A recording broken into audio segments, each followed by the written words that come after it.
Call the meeting to order, East Lyme Wetland Agency, June 6, 2023 at 7:02 p.m. Starting with a pledge of allegiance. I pledge allegiance to the flag of the United States of America and to the republic for which it stands, one nation, under God, indivisible, with liberty and justice for all. Item 2 on the agenda, public delegations.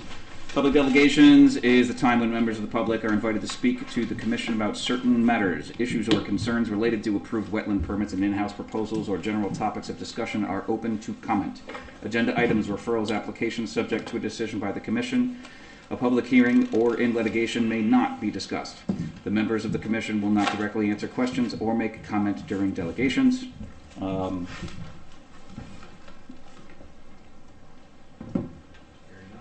Hearing none.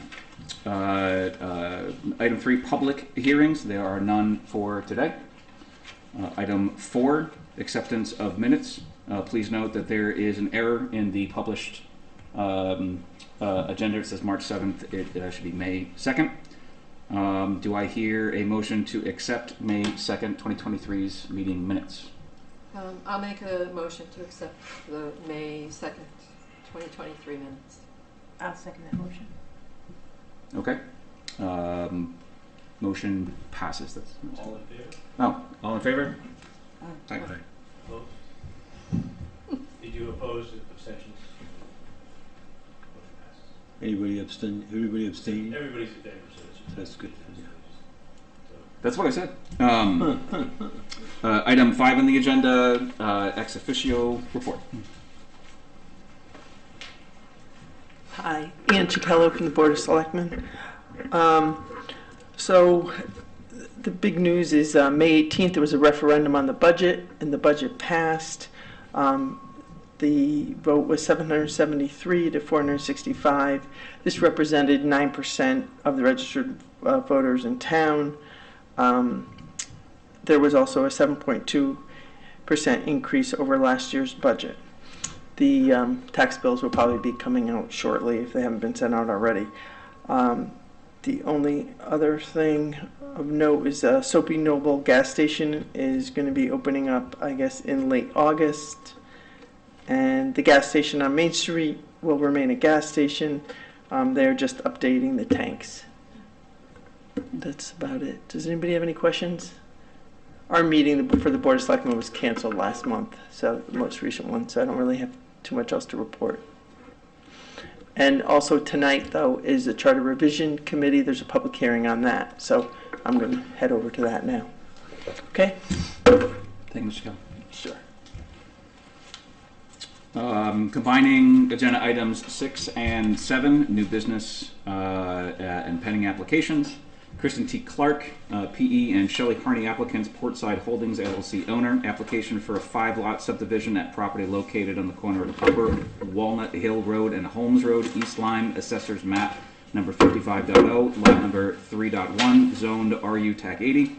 Submitted 5/1/23, data receipt 5/2/23, 65 days to render decision or hold public hearing 7/13/2023.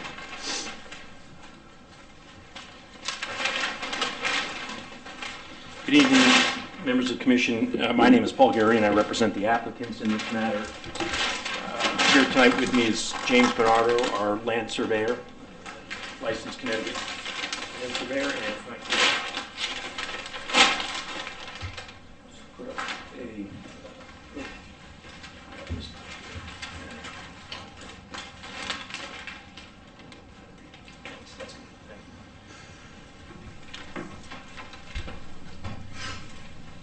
The application before you concerns a 5-lot subdivision of 12.4 acres of land located at Holmes Road and Upper Walnut. The lots range in size from 2 to 4 acres. The property does have inland wetlands on portions of 3 of the proposed 5 lots. I'd like to just go through some housekeeping matters before I get into my conversations any further.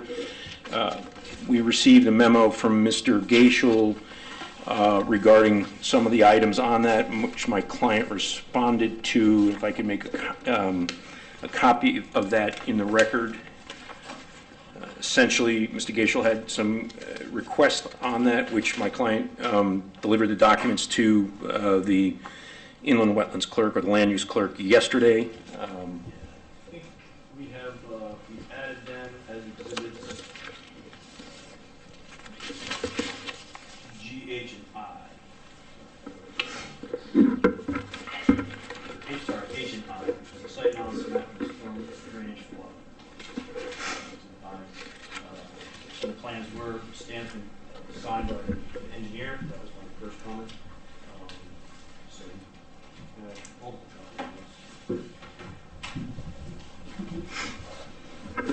All right. There is no activity proposed in the wetlands themselves, so there's going to be no disturbance of the actual wetlands. On proposed lot number 1, the driveway is located 70 feet from the closest wetland, which is actually somewhat of an excavated trench, which I will show you some photos of in a moment, that was constructed by the town of East Lyme without easements, but it directs the stormwater from the road into the property, and that is what is creating essentially the water course there, or the intermittent water course. And have photos for the commission members. If Mr. Gaishel can make this one an additional exhibit to the record.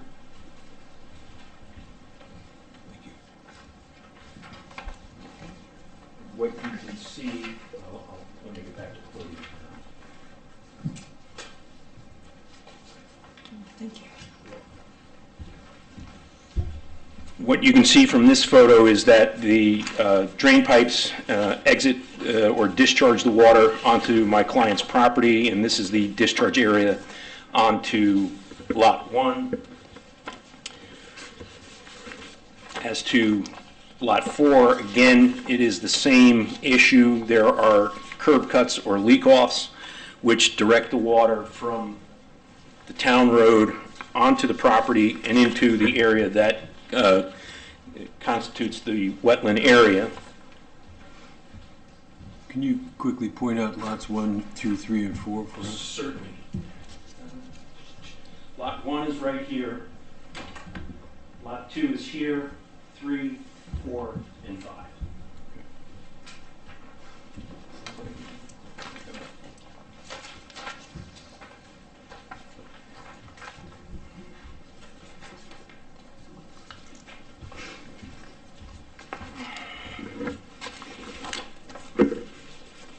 And then here is the photograph of lot 5, which I'll get to in a minute. And what the picture on lot 5 depicts is there is an existing curb cut, and I'll call it a woods road, but it's an existing road into the property at that point, and that is essentially for lot 5 what we propose for using as the access or drive to that property. So that existing driveway area is already there and cleared to some degree.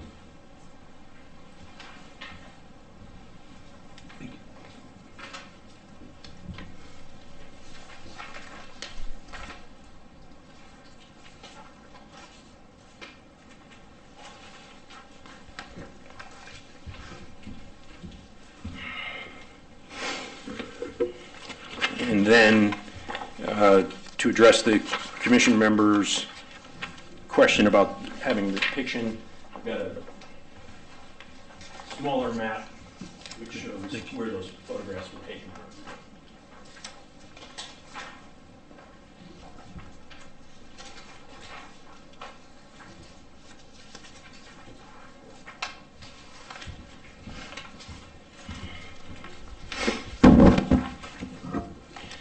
On lot 4, as I noted, there's another wetlands area created in part by the town diverting a stormwater from Upper Walnut Road without an easement onto the property.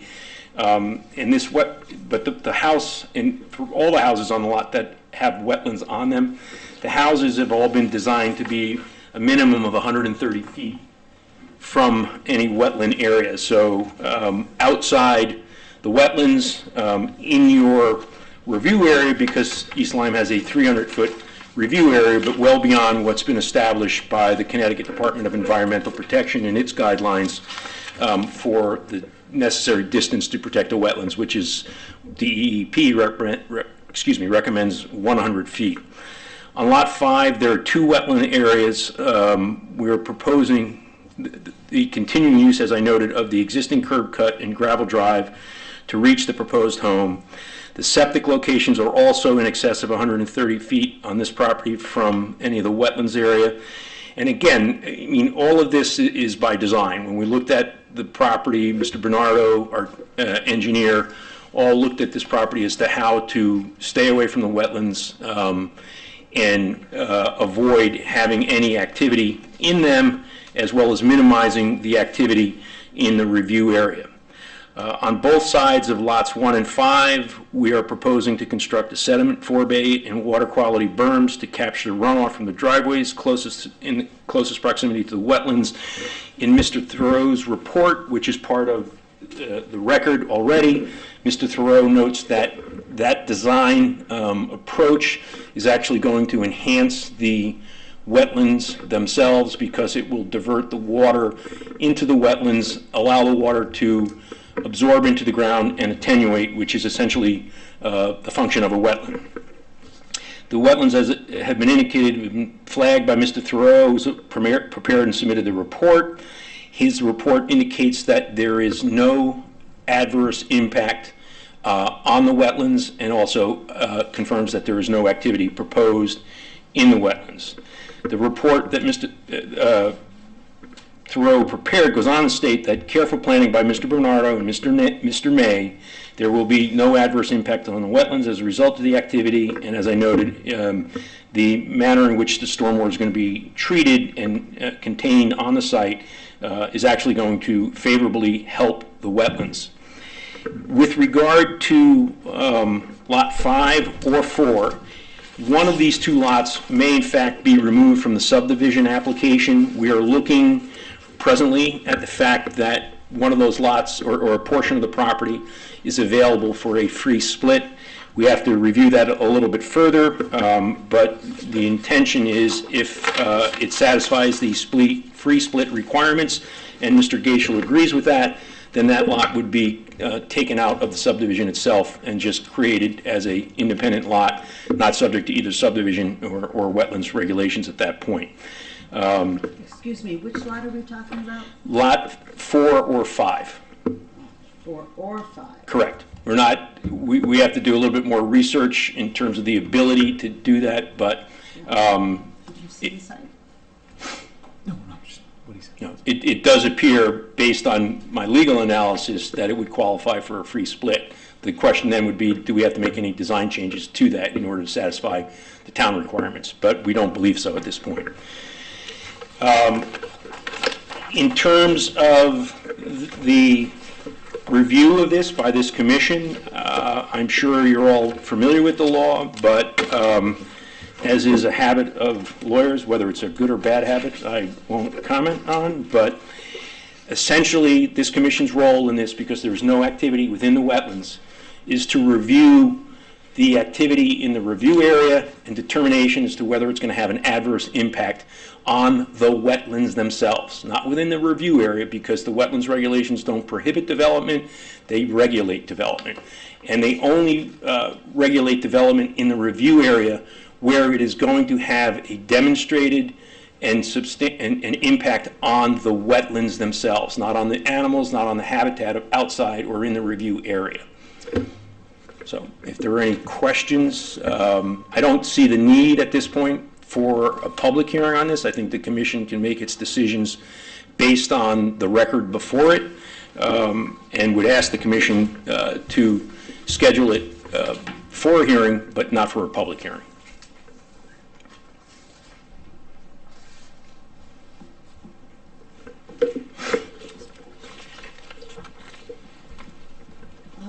Can I ask the question? You said, and I quote, activity will help the wetlands. How is that possible? And it might be a better question for Mr. Bernardo, but I'll try and take a stab at it. The drainage systems that are being installed, which are going to take the water from the driveways, direct it to an area where it will allow the water that it runs off from the driveways to attenuate into the soil and help provide water to the wetlands. So essentially doing what wetlands do naturally. But You're just adding more water to it. we're not adding more water to the wetlands, we're directing the water from, which would normally flow in there, but it is being directed into the wetland in order to provide additional recharge to the So the wetland. water's going from the driveway into the wetlands. Correct. So, to be clear, it's going from the road cut currently into the lot as it is, correct? Currently, that water goes in, correct, and I'm not familiar with the technical aspects of this. My understanding is that they use this, it will address any sort of surface contaminants and so forth before it gets to the wetland. Right now, the way the wetlands are and the way the curb cuts or the cuts on the road and the drainage pipe, anything on those roads, on the town roads, flows into the wetlands, whether it's treated and it's not treated. It's so whatever your oils and anything else that builds up on the roadway goes automatically into the wetlands now. Now that, as I read that map, there's the high point between lots 1, 2, yeah. And now that flows downhill. Now, you'll note I don't see any topographical showing, but I do believe that any water from the top of the hill goes to the bottom of the hill, and that is the origin of the Cranberry Meadow Brook before it splits farther down on the Rudinsky property. I don't know that that's the origin of the brook, and I would be hesitant to say that would be the case, but what I can tell you is that the water that comes from the two roads, Upper Walnut and or Holmes, is directed into the wetland area by virtue of the drain pipes and or the curb cuts. But water typically flows downhill or down gradient. Well, and that's true. Look at the solar farm. All that water now created a new channel for Cranberry Meadow Brook through the back of Pete Fialawan's. So I am just concerned that there's a lot of water besides what the town has added from their cuts. There's existing water that will flow downhill into what is a pristine brook. Well, we're not adding additional water to it. We're taking water that's already on the site that would flow in that direction anyway, and we're reducing the rate of flow through some of the designs. There are rain gardens proposed for some of the properties too, which would cause the water to attenuate in the rain garden. But there's no, by virtue of the proposed development, there isn't any increase in the water on site, where it's a matter of handling the water on site. Well, really the problem happens between when the site starts to get developed and when it's completed. That's when all the big erosion happens. Well, and that's why in Mr. Thoreau's report, he looked at the design plans prepared by Mr. Bernardo and Mr. May, the professional engineer, and indicated that he thought that the methods that they were proposing for handling any on-site development were more than satisfactory and would in fact ensure that there'd be no harm to the wetlands. He had made some recommendations in there in his report for not just silt fencing, but silt fencing and hay bales behind it. He also noted in his report that the limits of clearing are minimal. In other words, we're only clearing a small area on each lot in order to reduce any possible erosion. But Mr. Thoreau's professional conclusion was that at the end, if those recommendations are followed, there would be no adverse impact on the wetlands. So to paraphrase to demonstrate understanding, sir, 2 points. First, that the final design of the property will take whatever water is coming off of the roads and spread it over a larger area, so that in a large event, instead of it all arriving at one place, it'll kind of be spread out over lots of soil, so it attenuates over a larger area, which is net improvement over the current state. I think that's the first point you were making. And the second was that the erosion controls and construction site control plan will address any negative adequately per the proposal, if not more. Anything that could go wrong during development. Correct. And so obviously any development, there's going to be impervious surfaces created. The whole design was set up so that any of the impervious, the water that would normally hit the ground, be absorbed in, which won't be because there's impervious surfaces, will be directed in such a manner so that it doesn't create channels of that nature, slows it down, allows it to be absorbed slowly into the ground in order to recharge that. And I forget what the second part of your question was, but That's okay. But we are not increasing any runoff on the site. We're handling everything on site. Okay. And if I could just point out too, that I'm not as familiar with the area up there in terms of Cranberry Brook as Ms. Kalal is, but I believe that that's actually southerly to the power lines, which are fairly far away from this location. So I brought up the aerial. You can take a look. I do know. Do you believe the turn on the topography, Gary? Yeah.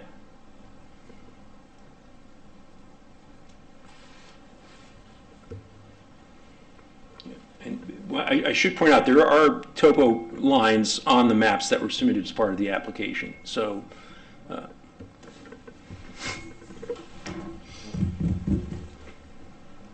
Can I ask another question? So certainly. these 5 lots, these are not owned by the land trust. These are owned by These are owned by the applicant, Harney and Jones. Harney and Clark, correct? Okay, so in trying to understand this parcel is west of the parcel that is heading towards the bottom of Holmes, a separate parcel. And in the middle is land trust land. Correct.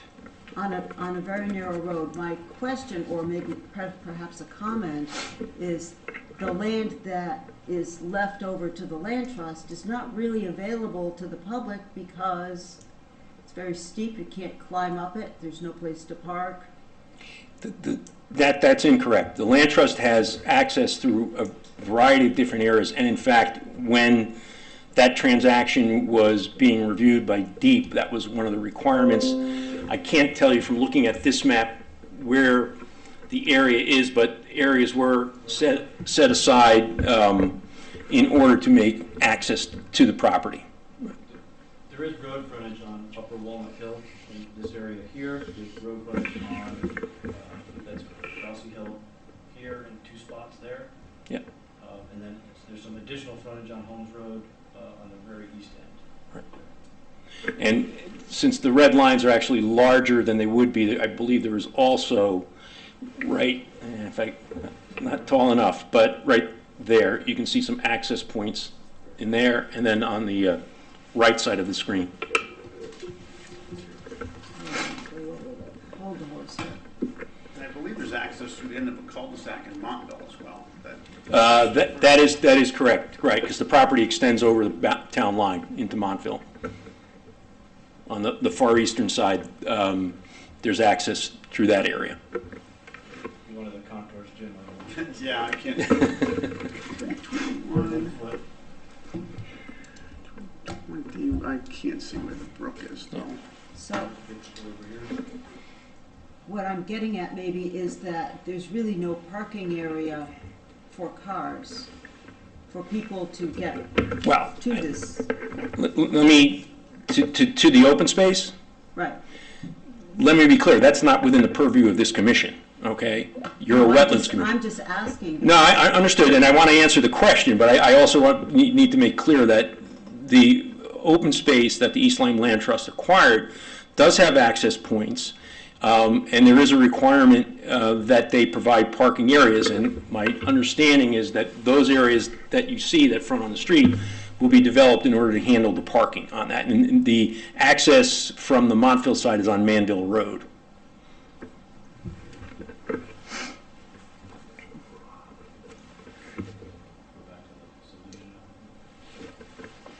To your point, sir, I think the purview of this commission is to determine whether a public hearing is in the best interest of the public in this session, or a simple hearing following. Is that correct, Eric?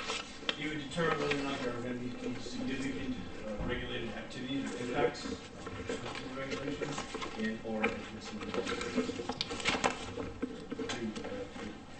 So are you actually asking for a permit from this community? Not tonight. You'd have to conduct a hearing. Simply tonight, we're saying, can it be, asking that it be scheduled. We typically do a presentation like this so that you can make the determination. That's what tonight is. And I'm here to say that I do not believe that, in light of the fact that there's no significant activity in the review area and there's no activity in the wetland area, that a public hearing can be dispensed with, and we would ask that it be dispensed with, and the commission make a decision on the merits of the application without doing so, without holding a public hearing, just have a public meeting. So if I can read section 9.1 of the regs, that says the inland wetland agency shall not hold a public hearing on an application unless the inland wetland agency determines that the proposed activity may have a significant impact on wetlands or water courses.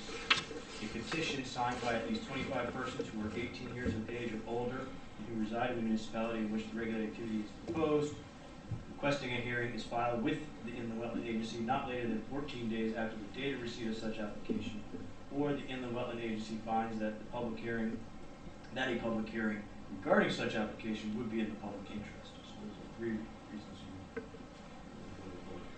Understood?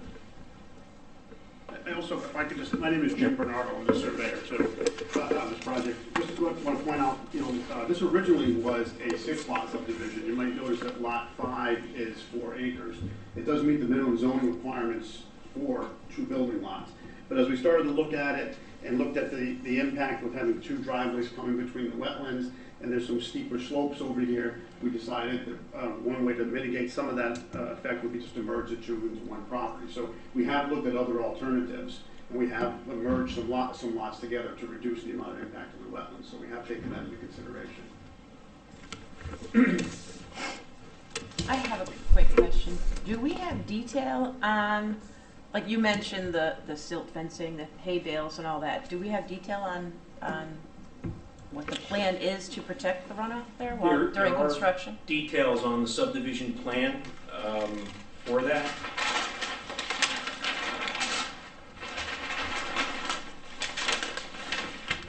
So on Mr. Main's plan, which is sheet 7 of 10, and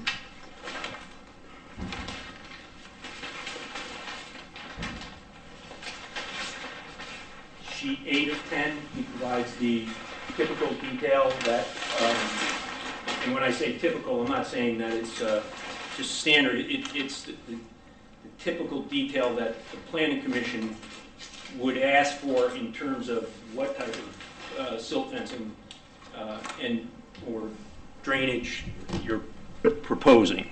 So that is submitted on the plans. And Mr. Thoreau reviewed that, and he's recommended the silt fencing and the hay bales, and we're absolutely fine with that. Like I said, I reviewed the plan in terms of the ENS and what's being proposed. They do provide silt fencing as a primary source of erosion control. It appears, based on the report from Mr. Thoreau, that in fact the silt fence would be adequate for the construction of the homes. Certainly, the agency issues a permit, I'm going to be out there doing periodic inspections as well. Right. And one of the reasons too, just so the commission understands, is that the reason the clearing area and so forth is limited, and is because you have, from a developer standpoint, what you're looking for, right, is to get your approval. And if you minimize the impact on the site, you're better off doing that, right, than creating, because you just add more work for you to do and more cost. And so designing this, it was thought out that way to say, okay, how do we minimize the impact? How do we avoid As Mr. Bernardo said, there's much impact, if any, on the wetland area or in the review area. And so you don't come in with 12 lots. You come in with 5 instead. I mean, it's a 12-acre parcel, so all the other lots meet the lot area requirement, and it has been designed with that in mind. So I just pulled out, make it up there, there is a detail for silt fence, how it's installed, and then there's a narrative that they can pull out of the plans, which is typical of this. So is there going to be a significant amount of clear cutting on those No. lots? No, there's a limit on the plans that shows the limits of clearing. And obviously, folks that are in the review area can't go out and clear either, other than what was within that area. So, and again, we've approached this with the idea of saying, how do you minimize all of that impact? And the first way you minimize it is you come in with less lots. The second way you minimize that is to design the lots in such a manner that you minimize the need to clear as little as, that's a double negative probably. You design it so you have to clear as little as possible. And so you had mentioned that on lots 4 and 5, that they may be removed as a free split. Correct. Okay, so when you come in next month, are you going to make a decision prior to next month whether the lots 4 and 5 are going to be removed? We should have that, yes. Okay. All right. So why are you removing those lots? Could you explain that again? Well, so we've looked at it. It's not removing it. It's not to say that the lot wouldn't be developed. The question arose during conversations as to whether or not that this parcel doesn't have an entitlement under the law to a free split. And a free split doesn't require us to do anything if we're not impacting the wetland. And the question would be, okay, is it going to be lot 4 or is it going to be lot 5? On that, and then you can just go ahead. Now, let's be clear. If somebody were to say, "Well, I'm going to build a driveway through the wetlands," you have to come in for that. But we're looking at it saying we wouldn't have to do that if we had a free split because there's no activity proposed. If I may, I think is that you wouldn't have to come before the wetland agency with your application, Right? But you would still have to get a wetland permit for the construction of a home. Correct. Yeah. Right. Any Right. activity within the 300 feet of the wetlands would require at least a It's just review not from bringing your the staff. subdivision application And before the agency. if he felt it was significant, he would bring it back to this commission, but he has that purview under his direction to take a look at it. But yeah, it still would require a wetlands permit. It just But the would not split require itself a would wetlands not. permit. Right. Understood. Okay, so because 4 and 5 both have wetlands, or Right. okay, but what about is it lot 2? I'm not quite sure on the writing. This one here, is that a 2 or a 1? 1.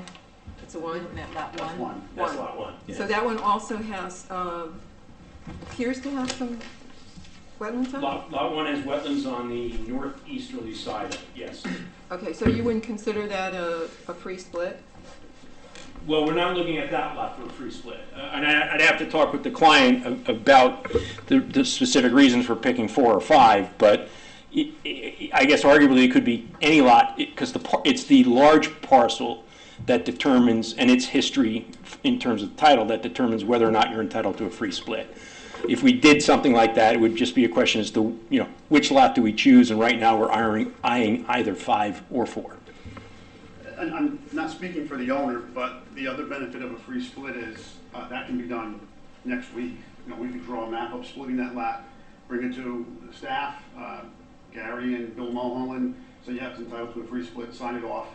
They can sell the lot, they can close on it at the end of the month. Whereas we have to go through the subdivision process for the other 4 or potentially 5 lots, which could take us into September or so through the whole planning process and wetlands process. So it would give them, and I'm not saying that's why they're doing it, but that could be potentially, they could list a lot on the market very quickly with a free split. Okay, Because so the then, process is a little bit if more that were to streamlined. happen, then lot 5 would still, whoever purchased that lot would have to come before the inland wetlands because there's Well, they would, wetlands there. yeah, we just were saying that. They would, Yeah. So they it'd would be have to less submit an aggravation application for to you their guys. staff Right. for an inland wetlands Honestly. permit. And if I would imagine Gary felt it was significant enough, he would say, bring it in front of the commission. I'm not sure what direction he has as far as Right. that. but- Essentially, it allows them to sell a lot Right. quicker than having to wait. So we could sell that tomorrow, if assuming it was subject to a free split, and then if somebody who purchased said, well, you know what, I want to build over here within the, and we'd say, fine, you have at it, but that's your permit you got to get, not us. So, So can I ask the question? Are you then attempting to sell buildable lots? it's what a subdivision, yes, Yeah. yeah. Once we get a subdivision approval. There's only 3 splits allowed per property. Am I wrong on that? I'm not, so you're entitled to a free split, and then subdivision regulations say, kick in when you say, we're going to develop 3 or more lots. But we're here proposing 5 lots, so that's why there's a subdivision application pending before planning. But as we reviewed it, we looked at this and said, we may be able to take 1 lot out as a free split, and Mr. Bernard was right. That would allow you to sell it at any point in time. But the owner of that, or the buyer of that lot, still has to come before wetlands if he does anything on the lot. But of this property, what about the splits on Grassy Hill? Well, again, that is not something that's before this commission, but I don't want you to think that I'm hiding something. When you say Grassy Hill, if you're talking about the affordable housing project? No, that's on homes. Okay, all right. Unless you know something I don't know. No. There was 1 lot, giant lot sold and a parcel given to the house existing rent. Yeah. Down here on Grassy Hill, Yeah. I think is what you're Okay. referring to. Yeah. So I guess just for everyone's edification, is that you can convey land for purposes of open space without going through the subdivision process. And that's what happened here, 305 acres was dedicated as open space without going through the subdivision process. And as a result of that conveyance, there was land that was left over that they did not include in the conveyance, which creates a separate lot of record. Oh, okay. And- That and- explains that. Yeah, and the other thing to keep in mind, this 300 plus acres originally was 3 distinct parcels. They were combined together as part of the open space transfer to the East Lyme, but there was a parcel on Grassy Hill and Holmes Road, Upper Walnut and Holmes Road, a parcel over off of Holmes, I believe, I'm trying to remember exactly where the map was, and a separate piece on Grassy Hill. And that's how those lots on Grassy Hill came into being, because that was, again, separate lot, so it gets treated as its own independent lot, and it's entitled to a free split or subdivision if necessary, or if proposed. So what does the bright green colors represent there? I'm going to leave that to Gary because it's your map. Those are contour lines. Yeah. I think they're 1 footers, I these think. are Yeah, they look like 1 foot. Contours in the yellow, if I turn You might these just want off. to turn on the 5s. It's easier to see. There's the 5-foot contour for these easier to read. I don't know if you can make out the parcel lines, they're light gray. Yeah. Oh, it looks much different now. It was the merger of the lines I didn't understand. Yeah. Okay, got it.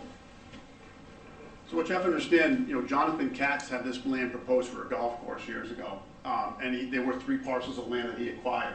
And so we started with 3 parcels, and I did all the survey work for this, so I know. We moved lines around and shuffled property lines around, just doing lot line modifications, and we ended up with 3 parcels after that. We have the piece that we're talking about now on the corner. We have what we refer to as the M piece on Grassy Hill Road, which is the one we're just looking at, that wraps around the property there. And then we have the piece that was the affordable housing, so which is proposed for affordable housing. So those are the 3 separate parcels. And as Gary said, the open space conveyance did not constitute a subdivision. So we had 3 parcels. We still have 3 parcels, and that's why we're talking about this free split and the opportunity to carve off single individual lots from this particular one here as a free split.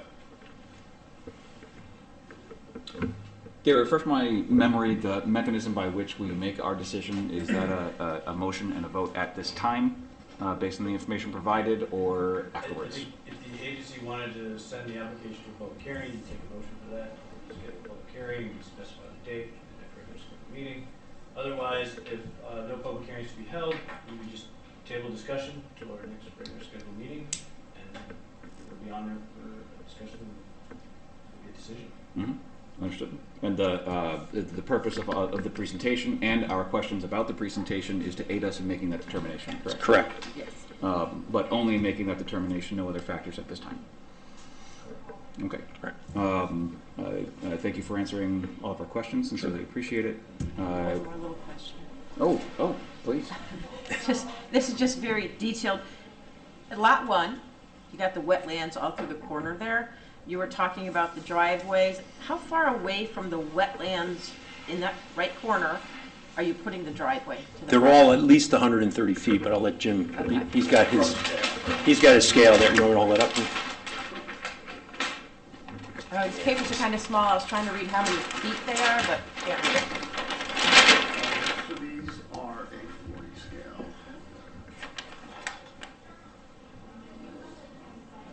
This particular driveway I'm scaling off at about 85 feet from that little tip of the wetlands right there. Okay, thank you. Now, it's quite possible we could take this whole house and, like, I'll mirror it, so you would take this and you would flip it this way, and now the garage would be on this side, and the driveway would come up this way. The only problem is we're driving over where we had the test holes, we didn't want to dig extra test holes at this point with ledge light. So that's why it's depicted the way it is, in order to get the leaching field in. We could still drive over it, leaching field, it's not an issue, but that's one of the reasons why we laid it out in that particular orientation. But you're not building the houses, you're selling. No. So, I mean, Correct. the information you gave us doesn't really apply, because they could put the house any place they want on the lot. Well, not anywhere, right. I mean, theoretically, you can put it anywhere if you can meet all the other regulations, but, right. But so subdivision regulations require us to be able to show conceptually with detail in terms of the septic and gradients of driveways, et cetera, that a house can be built. Ultimately, if somebody comes in and says they want something a little bit different, they can do that, provided they come back and they meet all the regulations of the various agencies in order to do that. Most people will stick close to the approved plan because they know it's approved. So. And again, before any development takes place on any of these lots, applications are submitted to staff for review, both zoning, planning, and necessary wetlands permits. So staff does have the opportunity to review it. I would imagine, again, if someone comes in and says, I want to put my house right there with my driveway right there, staff's going to say, okay, that's what wetlands saw. They come in with a plan, they say, no, I want to put my house right here, and I want to run my driveway over the corner of this wetlands. I'm sure Mr. Geshel's going to say, well, then you need to come in and see the commission. Based on my review, it looks like Lot 2, the house is outside, the septic in. Lot 3 is the only one that I might not require a wetland permit for the house. So most likely, every other one will, no matter where they put the house and septic. But if Lot 3 there decides, hey, I want to put my house to the rear of the property, not adhering to the limits of clearing, well, I mean, they're entitled to do that, but they're going to have to come in and get a permit. Another permit. Yeah, separate from the subdivision. Okay.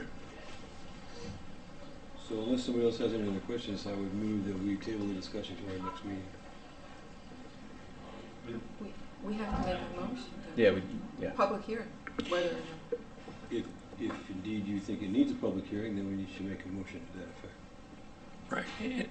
I would just point out, too, that to the extent you go in that direction, you have to place on the record your rationale for that based on the record. So, and I think given the record that's been submitted so far, that there isn't a need for a public hearing, nor could the basis to request one be substantiated.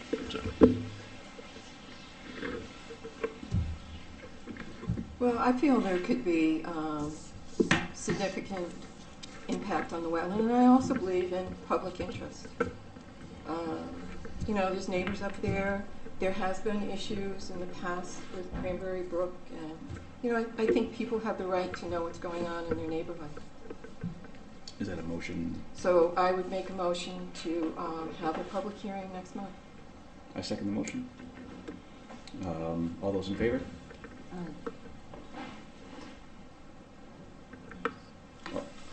Against? Okay. Count is 4 ayes, 1 nay.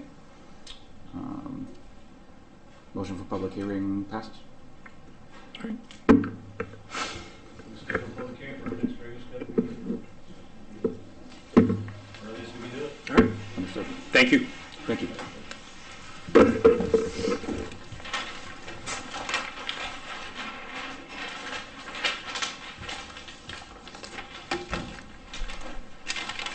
All right, next item on the agenda, number 8, old business, the inland wetland and watercourse regulations proposed draft revisions.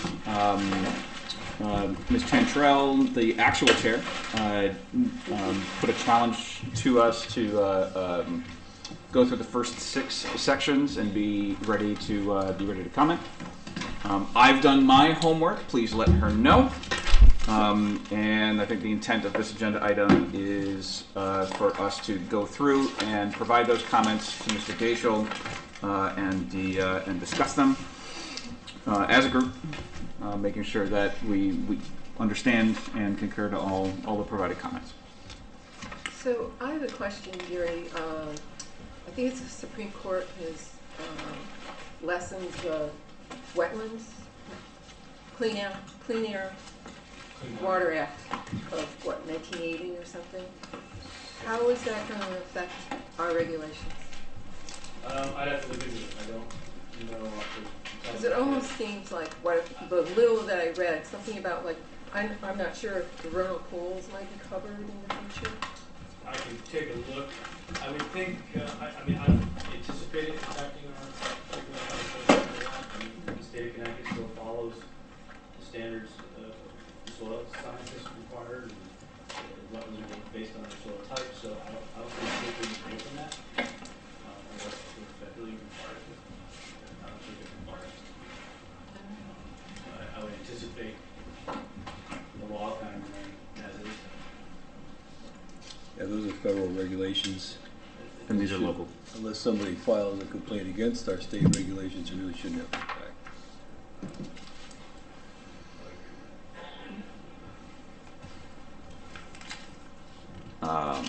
Getting back to the comment agenda item, I have my notes here. Does anybody else want to go through comments that they've noticed and want to provide in the first 6 sections? Am I the only one who did their homework? I did my homework, but okay. I just didn't have a lot of comments. Oh, okay. Well, go ahead. What do you got? I just have, as I was reading through this, I was on section, where am I? It's page 53 in here.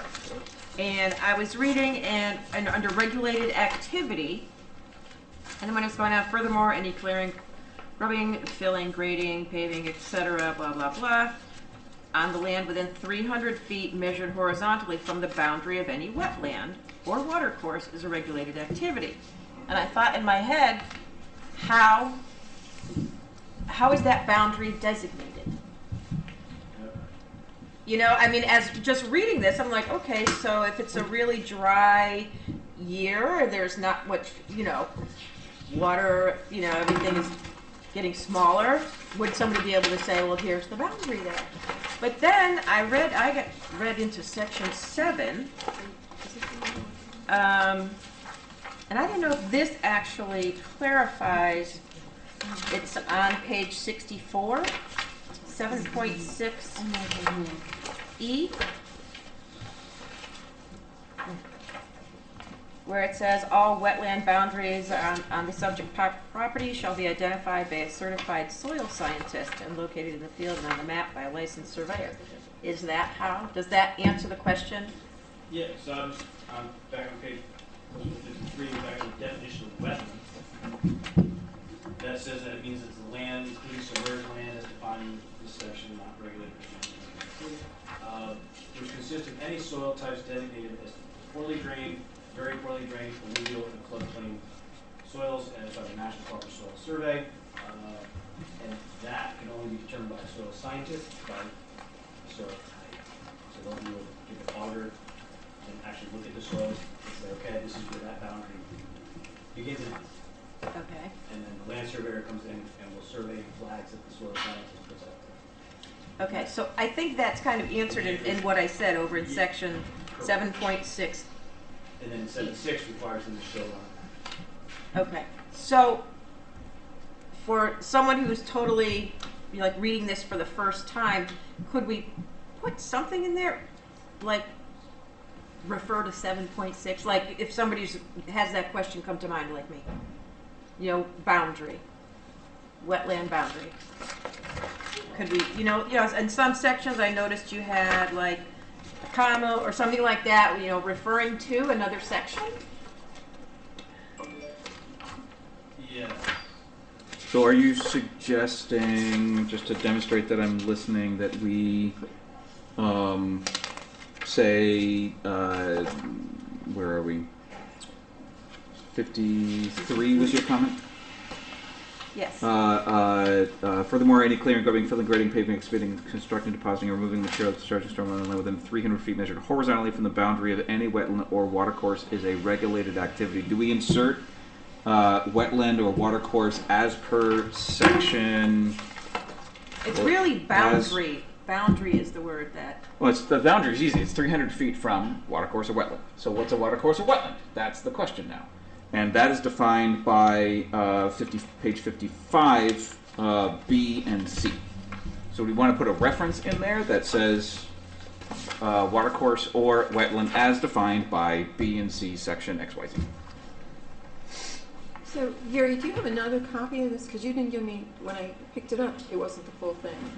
I have more copies here. Oh, perfect. I have it on page 53.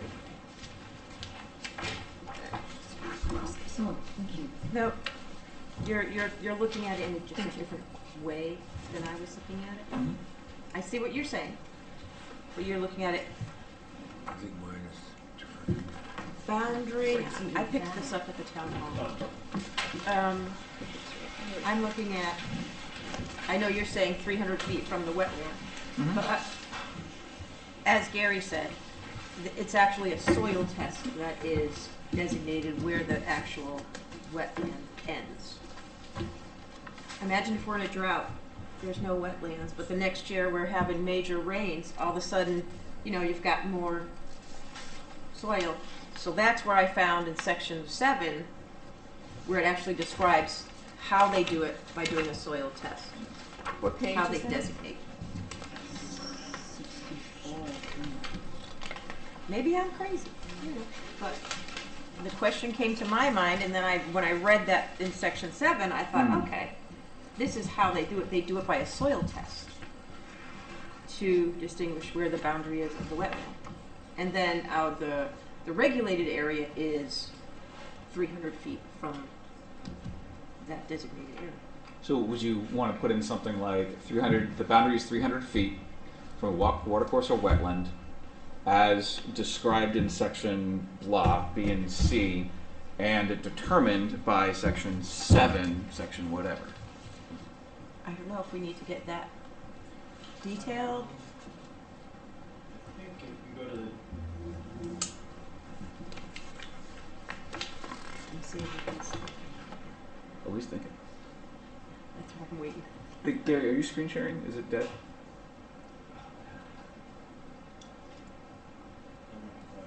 There we go.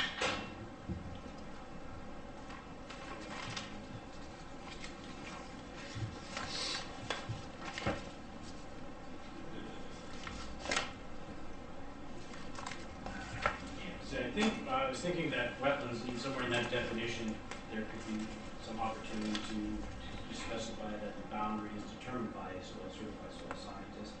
But I believe that's done in statute. I'd have to go back and check the statute. Okay.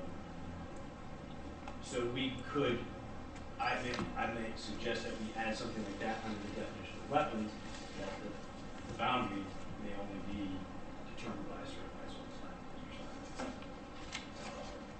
Oh, I think I see where I'm getting screwed up. I'm thinking of boundary of the regulated area No, I'm thinking versus of boundary of the wetland. wetland itself. Yes. Okay. Big difference. Well, I know it's a big difference.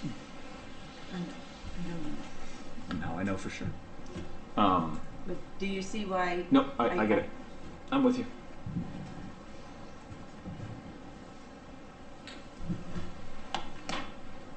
So can I ask the question, and if this is an inappropriate question, say so, but did not that lawyer just say that DEEP says we only have to do 100-foot upland wetland review area?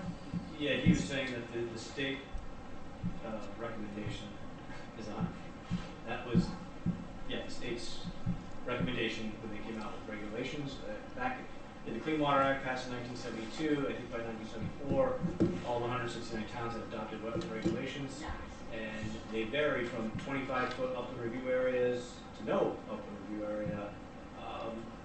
And then that has since grown over time. And I think most municipalities have adopted about 100 feet, pretty consistent. Some other municipalities have larger review areas around specific water bodies that they deem more important than others, I guess, in their town. But they specify the specific water body in which they've increased that regulated area. And I know some towns also have, in regards to vernal pools, they have either a 300 or 500-foot upland review area, and I think there's some towns in the Northwest Hills that go to 500 based on the slope. So now we have someone before us who has put his driveways at 82 to 130 some feet, but our regulations say 300, so whose wins here? You or them? Our regulations say we regulate the activity within 300 feet of a wetland or water course. So within 300 feet of the wetland or water course boundary, we get to regulate that activity. And as we heard Mr. Garrity say, we regulate it, we don't prohibit it. When we prohibit and deny an application, it's on the basis that that application didn't explore either feasible and prudent alternatives, and that the proposed activities has such a significant impact that the wetlands are adversely impacted and thus not in the public good. So we would deny that application, say go back, go explore the alternatives or something else, because these impacts are too great. Those are the situations where we would deny an application.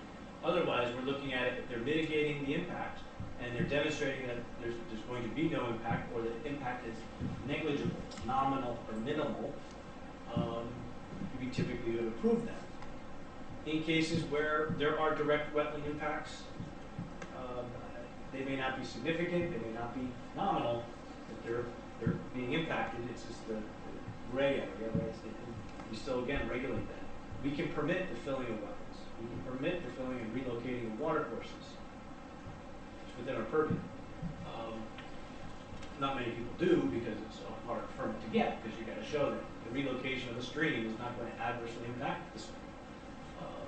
The filling of the wetland isn't going to adversely impact the existing wetland. Or if I'm going to do that, we kind of take it on a one-to-one. If you're going to fill an acre of wetlands, or you're going to create an acre of wetlands.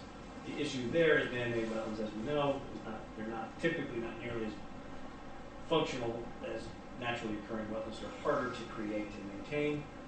Although, I'd be remiss to say that the area that was created actually off behind Costco, that's actually doing really well.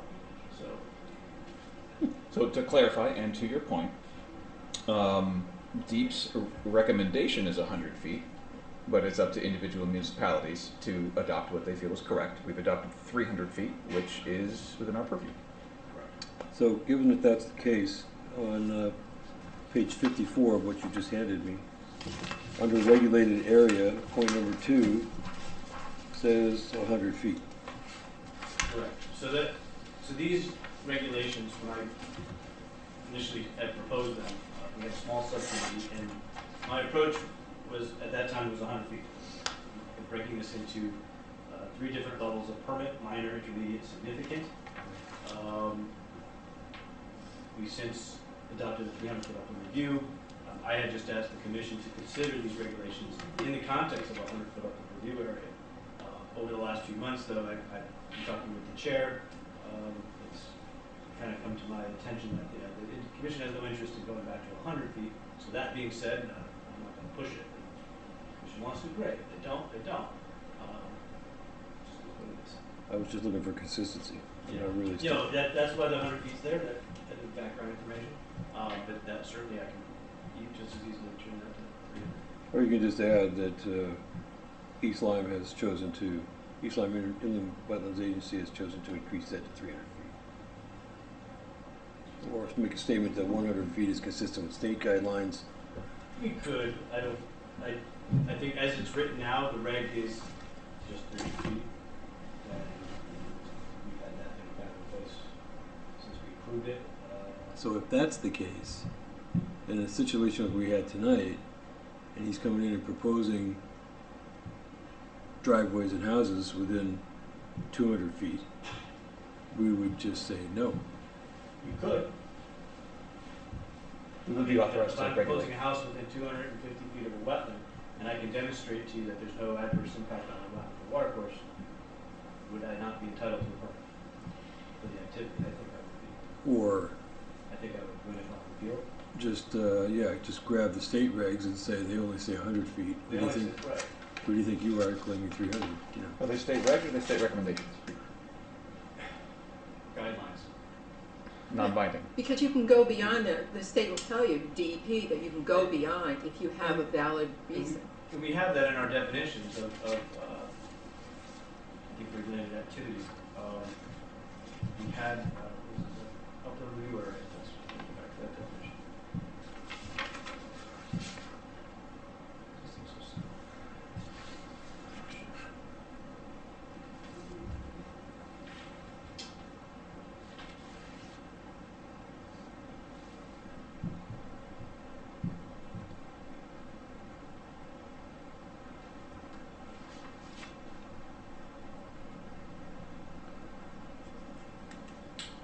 So, yeah, here we have the 300 feet under regulated activity.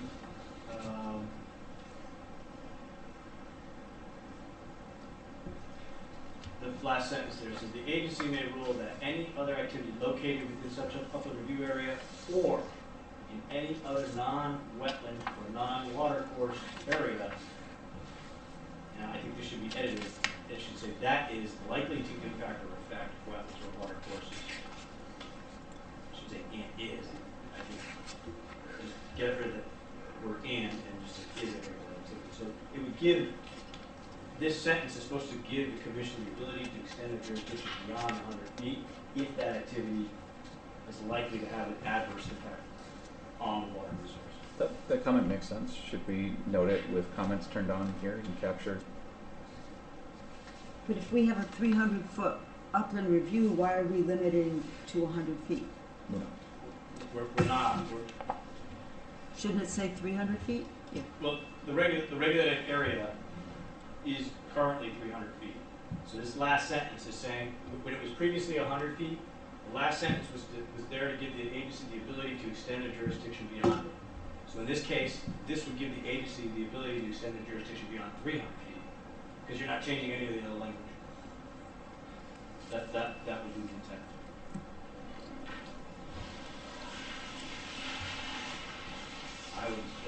It's consistent with the intent.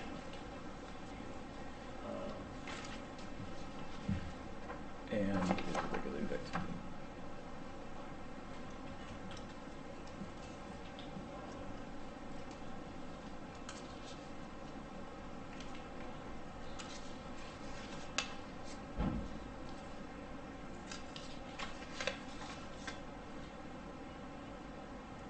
We're just deleting that and, right?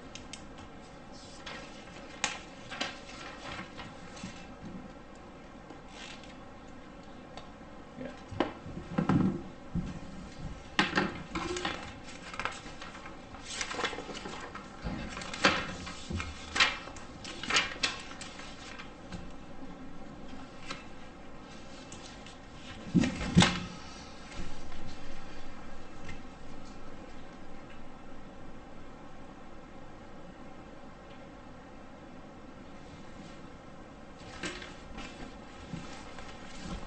So I just, simple change in that, I think that covers it.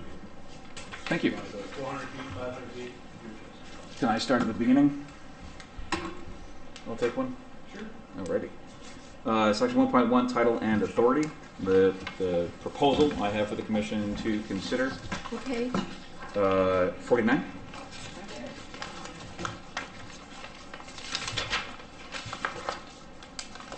Though it's page 3, but 49 is marked. Yep.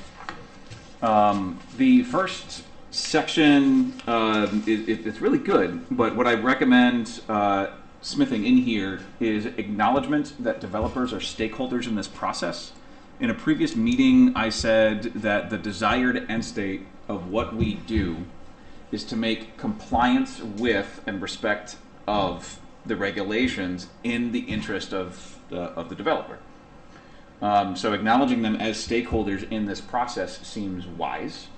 And furthermore, we're not trying to, like Gary said, prohibit, but rather when humans interact with the environment, we do so with the best available and reasonable means for mitigating damage. So acknowledging that balance between human activity and protection seems wise as well.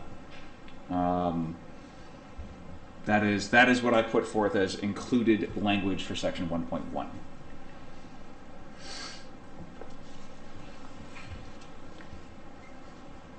I agree. Nuh-uh. I know, shocker. Do you have But my question then, specific language, or do you want me to craft something? I trust your So I'll just note that pros. and come up with some language. so, including that Mm. opens the door for, oopses. Huh? Well, the consequences of oops. Who pays for the cleanup? Who performs the cleanup? Who regulates the cleanup? I know it's in. My comment does not do that. It opens the door How? because you're talking about acknowledging the developer as a stakeholder. Yeah. So if he's a stakeholder, he has to be accountable for what he did. Absolutely. Yeah, we already have enforcement mechanisms Well, so for the dealing bottom with of Latimer's non-conformances. Brook is totally filled with silt from the top of Walnut Hill Chase. Nobody's making him take that out. We did not require the developer to dredge. Well, I'm just saying that if something happens, God forbid, he needs to make the onus should be on the developer to make it right, not the town. I want to eliminate the town as. That's why we have bond. I would say they need to correct the violation versus, because what making it right is subjective. That's just, what I'm avoiding that. So, they just need to correct the violation. That correction in the opinion of the agency is such that it requires the dredging of Ladder Brook, well, then they can order it down under the order of the enforcement action. So, during that solar farm fiasco, the agency at the time, we could have looked at dredging Lateral Brook if it needed to be dredged based on the information that their experts were putting forward. And the contractor wasn't something that we discussed as far as needing to be done. We did talk about making improvements to the stream along several properties, along the tertiary stream to Cranberry Meadow Brook. Unnamed stream, that's what we call it. Unnamed stream to Cranberry Meadow. So they did make changes and alterations to that to help stabilize the banks in various areas. So those things that the commission did have the developer do. So that, that's the best answer I can give you. The agency did not require them to dredge any portion of that. I'm just saying, if a developer does something so egregious that there will be no recovery. If I understand the process correctly, each plan has a bond that's specific to address this kind of potential problem. Yes and no. Not every project has bonds. A single-family residences, in certain cases, we may say, hey, we want a planting bond, and we ask bond. In other cases, you know, smaller projects, deck pools and sheds, you're not going to need a bond for. Road construction, things like that, yeah, those You are would. things we bond. Or gas tanks. When you're clearing more than a half an acre, Yeah. that's when we start thinking about ENS bonds Mm-hmm. Or development. for development, yeah. So there's a variety. Our ENS jurisdiction in terms of zoning Mm-hmm. is anything less than an acre built really can't touch. So you could have soil coming off of an acre lot, and it's really has no teeth in his regulations. I mean, we keep a permit. But there really needs to be a regulation in zoning for that, in my opinion, that would give it more teeth, not half acre or less. Under wetlands regs, it's a different story. You have all the teeth in the world. In that regard, you can enforce, you can hammer down on ENS impact. Say that you don't want impacts. So in terms of the cleanup, I mean, the developers are still the person pulling the permit, applying. They're the ultimately responsible party. Mhm. They're the ones that we would sue at the end of the day, if you will, if they're violating the permit. We would get an injunction and all the way down to a court order for them to restore it. I guess if they fail to do that, then I guess the court could door up maybe Seize. jail time. I don't know. I've never heard of such a thing. I don't think any land use issue has ever gone that far in Connecticut, so I don't know about other states. But to your point, Gary, there are a variety of enforcement mechanisms that are available depending on risk and severity that currently exist, and my addition of language in paragraph 1.1 don't make them any better or worse. I would agree. Okay. Okay. Anybody else want to take one? Section 1.4 then, these regulations have been adopted and may be amended from time to time. From time to time. That is an unspecified periodicity. Recommend removing altogether or define a periodicity. We use from time to time because that's the agency's will. These changes that we're discussing now, you don't have to take them. You don't have to make any. You can just say, you know what, let's just all go home.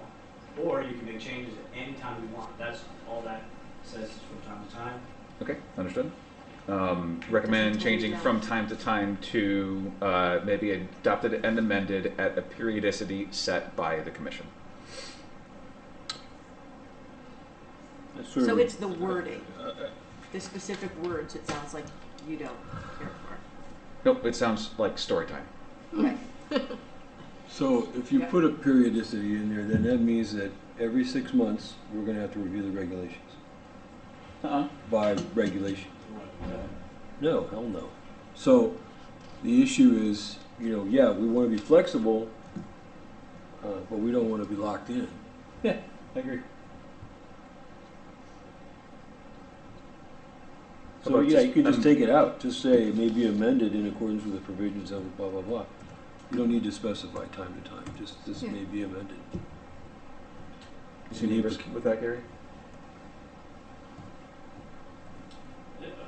Yeah, just deleting that, it may be amended in accordance with the provisions of the Inland Wetlands and Watercourses Act. Perfect. These regulations. Cool.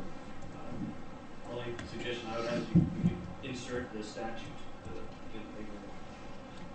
in accordance with the act. Well, that is the act. Yeah, it says it. Okay. Just the statutory purpose, CGS section. Yep. I could do that. That'd be not a bad idea.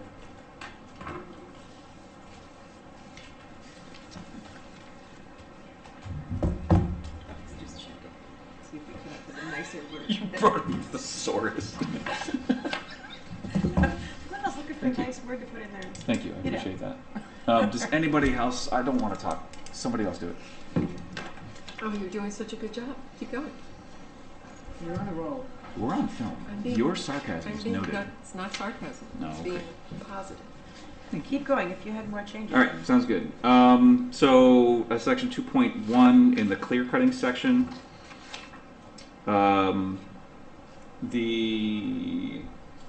Yeah, page 51. Sorry.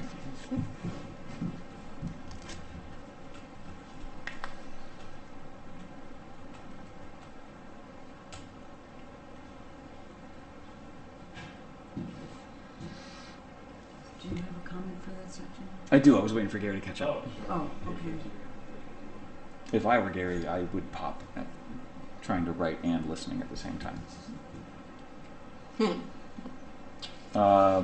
Okay, clear cutting right there. The in some of the red language or removal of vegetation in a manner which significantly alters the natural or indigenous character of the regulated area. Specifically indigenous. Indigenous as defined by what? because like in the 16 and 1700s, European settlers brought all kinds of stuff that didn't exist in North America, like wheat and corn and. Would you consider a native? Per what? It's a spectrum of when different species arrive, right? It's native to the area is really what I'm going for there, indigenous, so like native plantings. So the naturally occurring vegetation is significantly removed. So if I may, again, you could delete or indigenous, and it would be fine.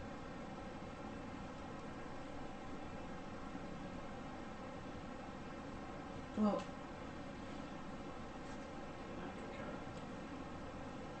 I get the indigenous part, I think is appropriate. The question I have is significantly. That's one of those nebulous. Yeah, I have it as a note too. This is what the meat and potatoes. So the definition of significant regulated activity. What is that? That is where I read through this and I don't know if it's. I think there's an opportunity to get some clarification.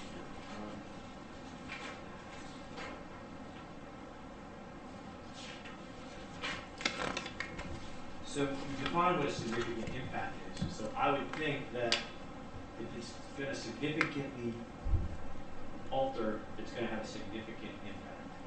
So my interpretation here is that the activity is going to be a significant one. So if it significantly alters, I'm going to look at it and say, okay, does the activity meet the definition of significant impact? If it does, then I'm saying that would be defined as significant. So significant activity impact means any activity including but not limited to the following. And there's 7 criteria. Mm-hmm. And that's any activity involving deposition, removal of material which will or may have substantial effect, again subjective, on the wetland or watercourse or on wetlands and watercourses outside the area for which the activity is proposed.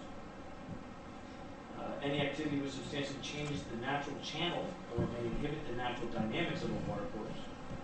Any activity which substantially diminishes the natural capacity of an inland wetland or watercourse to support aquatic plant or animal life and habitats, preventing flooding, supply water, assimilate waste, facilitate drainage, provide recreation or open space, or perform other functions.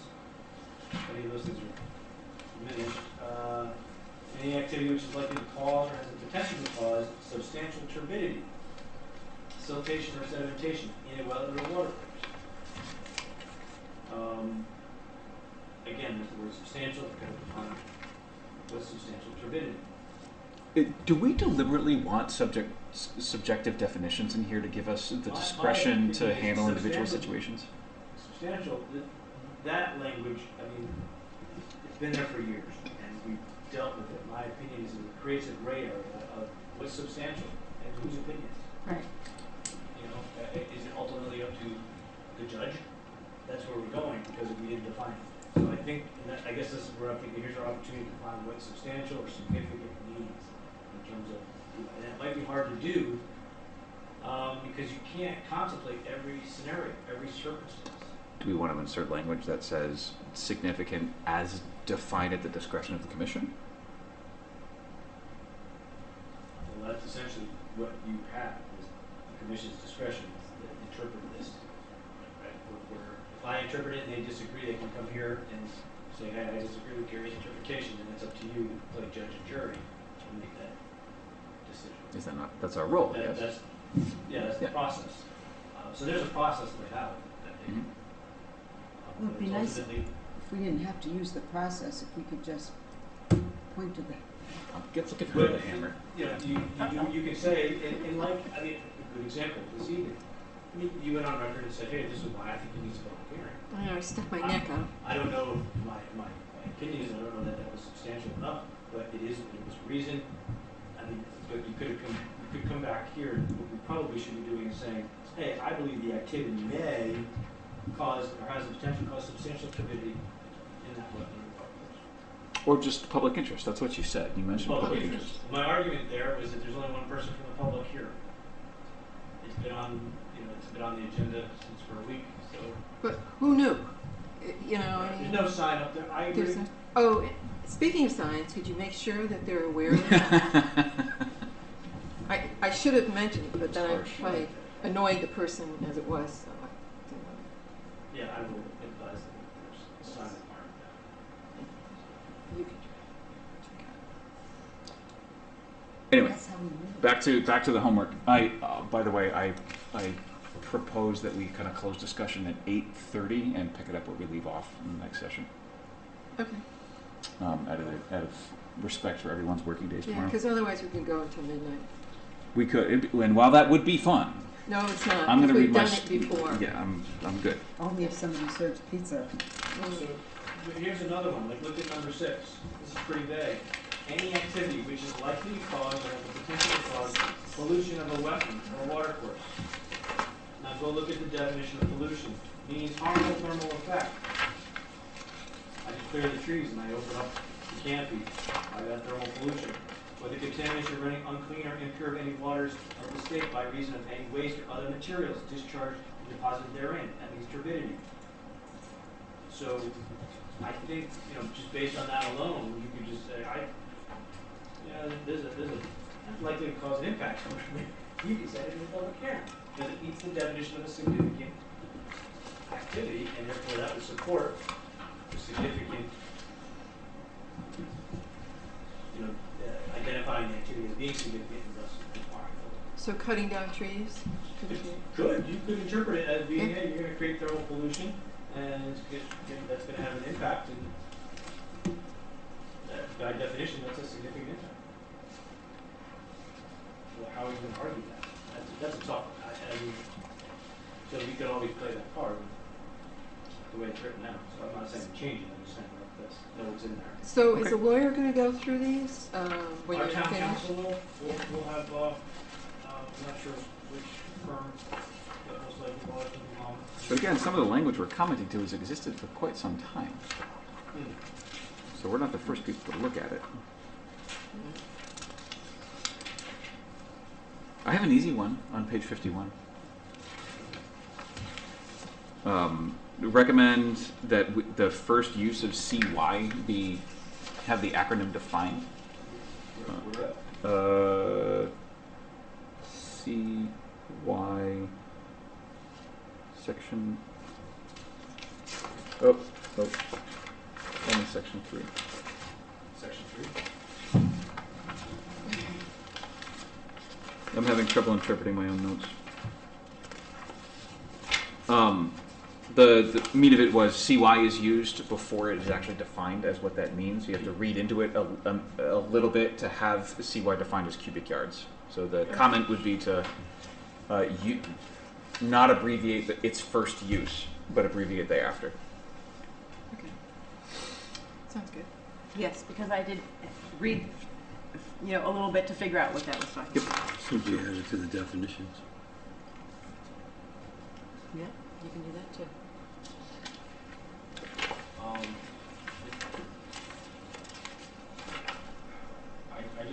searching CY in the document, and one comes up with 8. You don't have to do it here. They're there. Oh, there's there. Yeah. Yeah, there you go.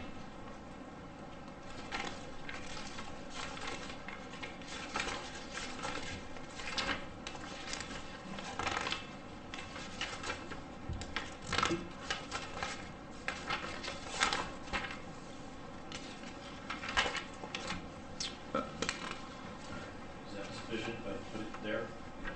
So Yeah, that's fine. And then final comment, page 52.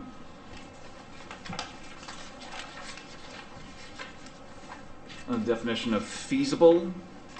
Recommend adding the language, feasible means able to be constructed or implemented consistent with sound engineering principles and practical execution.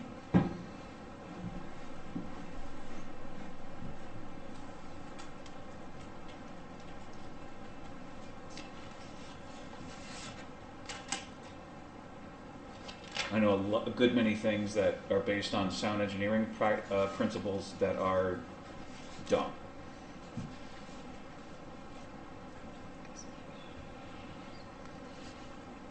That's all I got.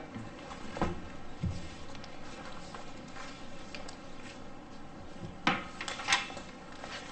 great. I'm sure Kristen has some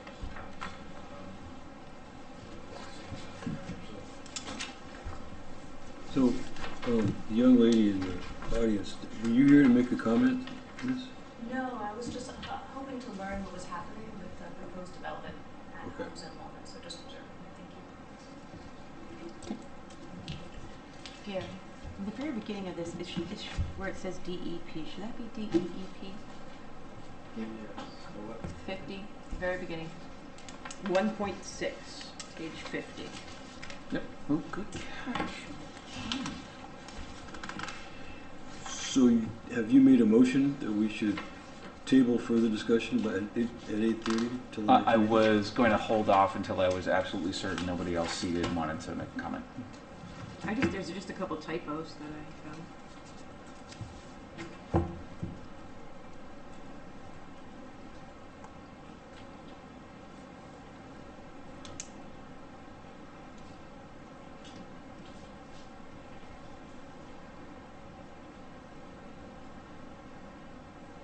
There is one typo in 1.6.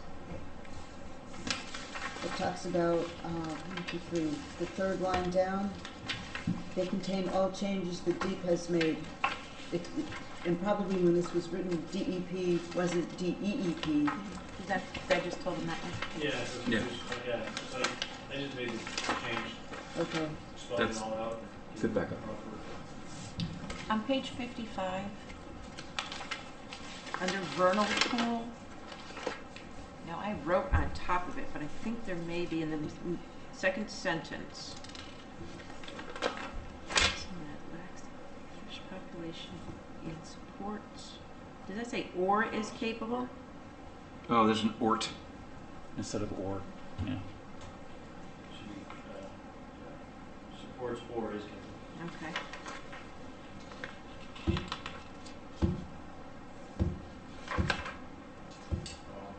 I think that might have been something Kristen wanted to address, that definition. Yeah, she did mention it before. I'll follow up with her. On page 59, under 4.4, you have sufficient information there, but there it looks like there's a line through it. It's in blue. Oh, yeah. Oh, along with to enable.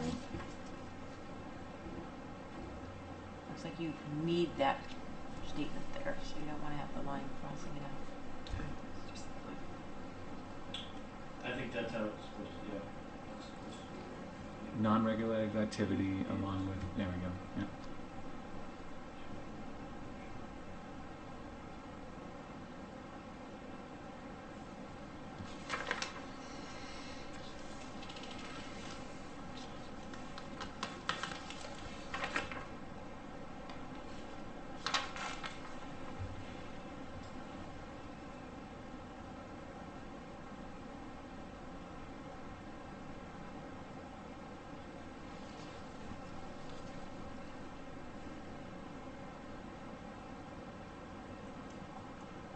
Yeah, I would just note that I added the bottom there, the last 3 lines, basically to allow the agent to make the same determination that the agent approves.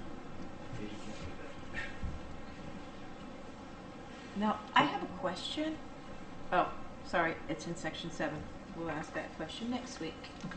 Because we weren't supposed to do section 7 yet. Further comments?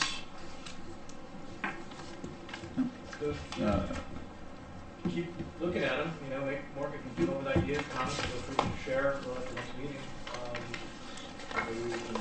If everyone is kind of good with what we've got so far, I can accept all these changes, and we can look at it as a smaller document, and that might make it more sense. Now that you've seen the change, you can commit. So then clear, easy. Sure. First 6 sections, and then we'll just focus our next effort on the. Let's And see. leave it like this with the track changes until we're completed. Maybe I'll discuss that with Kristen and see. Yeah, that makes sense. Because she Right. might have something in the first 6 sections.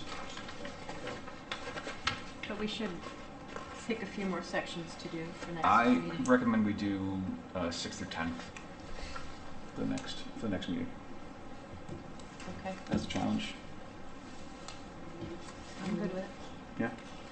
And with that, put forth a motion to table further discussion. Second. I'm sorry. Said I He second. seconded the motion. Okay. All those in favor? Aye. Aye.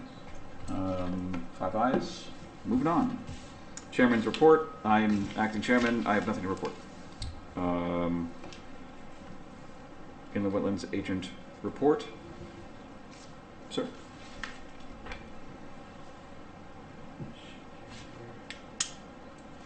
I was going to report on the cease and desist order at Monaco 4, and once you can drive by and just take a peek over, you can see behind the cars. He did see the area, and it has germinated, so it's starting to turn green. It's a little sparse, but it's starting to grow, so that's a positive direction. So I think that'll be resolving itself. I would anticipate maybe later this summer or early fall, we would release the order. The other is I'm looking into Lyme Shores. The last meeting, I was advised of the clearing next to the building. I went out there, took a look today for the second time. I'm trying to talk to someone out there. But there's no other activity going on. I'm not sure why they cleared this area. It's about a half an acre to an acre. And the vegetation is all starting to grow back. So I think they just took out the larger trees, and I'm not sure what their intentions are. So Zip line? I'm thinking, but there's nothing constructive. There's no. Yeah, I thought I saw him advertised at one of the rec things was I've going seen to little be. wicket signs around town for zip line, but I don't know anything about it. So, long story short is I got contact information from the manager, so we'll be tracking that down. Because I do believe there are wetlands in the back. We do know from the self-storage, there's wetlands right there. While I was out there, took a look. That seems to be doing pretty well. Silt fence is intact. They finally got the foundation footing in, so hopefully they'll start constructing the building. It is a mess, kind of ice. You don't really see it from the road, but it is an eyesore sorts. The sooner they get that stable, the better off. But they clear cut it, which isn't that a violation? The Lyme Shores. Yeah. Yeah, that would be a violation of the regs, in my opinion, within 300 feet without a permit. So, And they can't clear cut, because isn't there a lawsuit in Lyme or Old Lyme with someone who clear cutted? I'll have to bring it in next time. Yeah. Near maybe 4 Mile River? Not sure. I don't know if there's a lawsuit pending. I know what. Yeah, I'll bring the Yeah, article. if you can refresh my memory, maybe.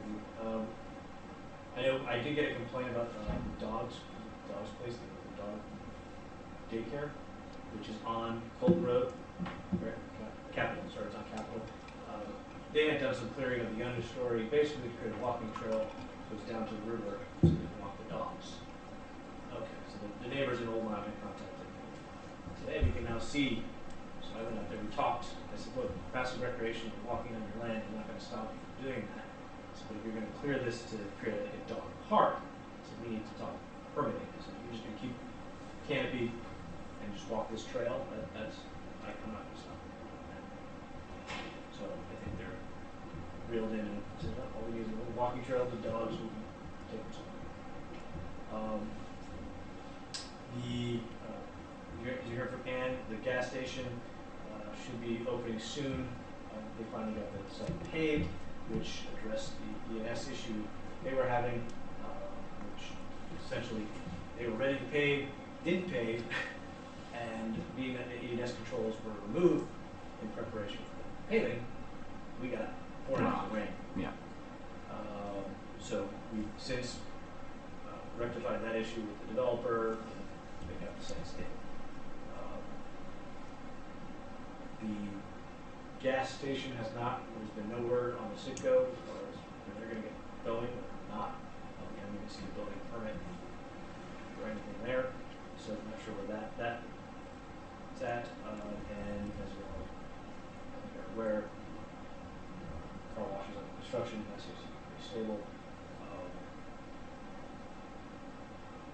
Also, zoning is looking at affordable housing development up on French Road, we've got the 5-lot subdivision. And else, Are there any wetlands there? I did not see, there's none on the site, on the affordable housing site. Whether they're claiming there's none within 300 feet, whether there are, in fact, I would have to go back. I'm going to look at the surveys that were done for the 305 acres, because that would capture if they delineate the wetlands on the 305 acres. Which they feeding it to open space, why would that? So unless the previous owner had it delineated or something, I'm just going to take a look, see what I can find in that regard.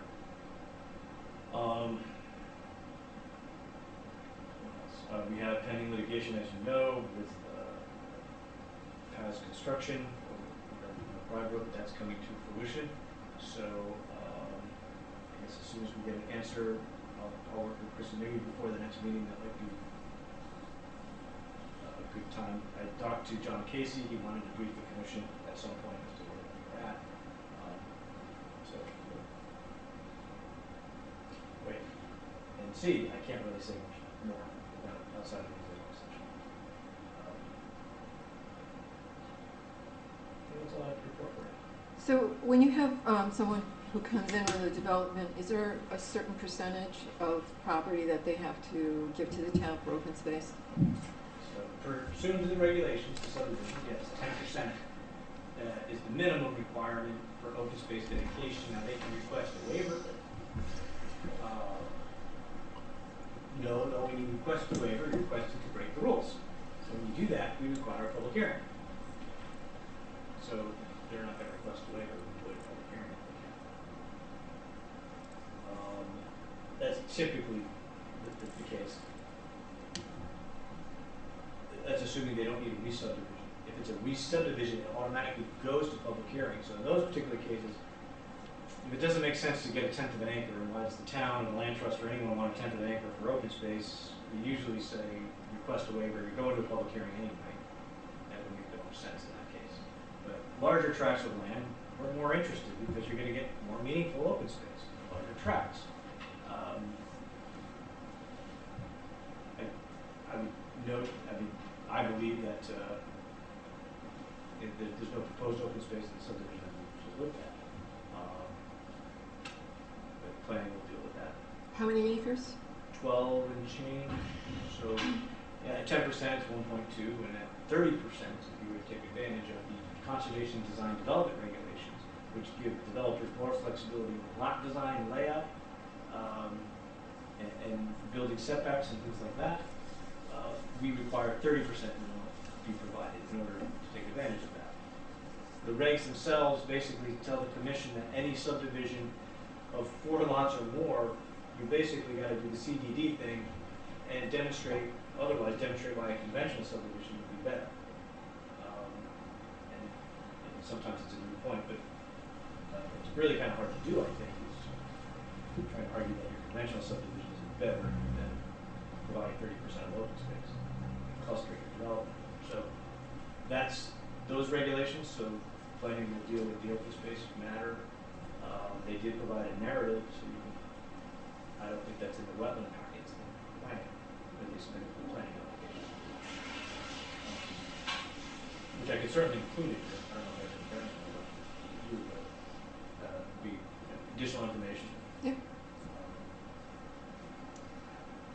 If that's an answer to your question.